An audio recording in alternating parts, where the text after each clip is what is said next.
How to fix Fortnite. You were removed from the match due to your IP, VPN, machine, or cheating. I'm going to show you how to fix the Fortnite error that says you were removed from the match due to your IP, VPN, or cheating.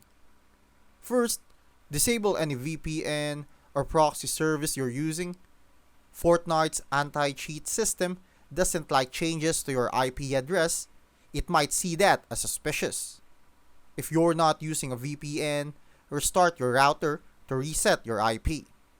Next, make sure you're not running any background apps that mess with the system files or network behavior, like macro tools or game boosters.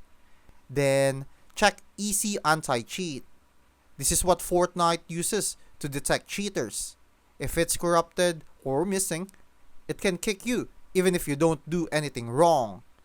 You can find and repair it from the Fortnite install folder or via the Epic Games launcher. Still not working? Try reinstalling Fortnite. And if none of that helps, contact Epic Games support. They can check if your device or account has been flagged.